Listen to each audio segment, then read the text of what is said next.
naman yung kanin yan. So, kainin mo yung isa para mo mamaya. And then, ayun yung guys, no? Good morning. May nakita tayong kababayan natin. Actually, tinitingnan siya namin, malayo pa lang kami.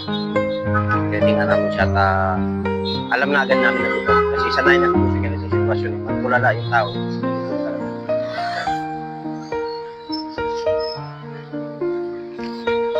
Sir, good morning. Kumusta? Tinitingnan ka namin doon kami kanina sa kabila. Eh, nakita namin na medyo tulala ka. So, kung hindi ako magkamali, hindi ka pa kumain, no?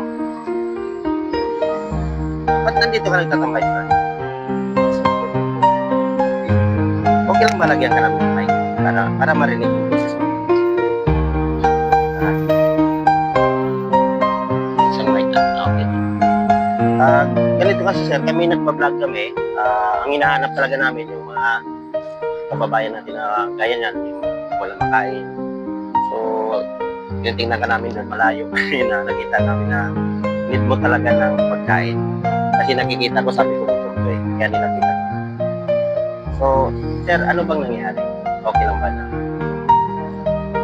Galing po, last pa, kay mama, sabi ko, magkaroon po ako ng iba. Nag-cooperate na kayo. Gusto ko lang po siya makausap. Dahil, nakita naman ako dati Yun minsan nakakalungkot eh. Pero hindi ka naman naging suwail na anak. Naging mabait ka naman. Before, noon. O kaya kayong dalawa, kailangan magiging mabait tayo. Kasi, di bali yung mahirap lang tayo, basta mabuting tao tayo. So, siguro nagtampo lang yung tatay mo. So, ipag-pray natin na sana wala naman kasi magulang na kayang tiisin yung anak eh. Although na ngayon, medyo nagtatampo siya, galit siya, nilipas din yung ano. Pero dapat, huwag kang magumigay.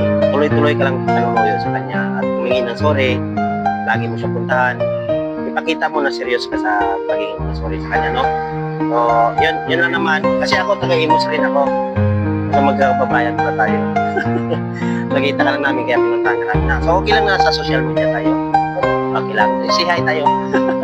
Okay. May asawa ka na? Ilan taon ka na? 26. Kawawa ka naman, no? So, saan ang punta mo ngayon after there? Pag-alagala ka na lang din. Kawawa naman to. Oo. Okay, okay. Oo. Tama. So, ito na ibigyan ka na ng pagkain na. Ito yung kutsara. Yung ulam nito is egg. Tapos yung sabi mo nga, pag-alagala ka na lang din. Ito yung para mo mamaya, ha? Kasi marami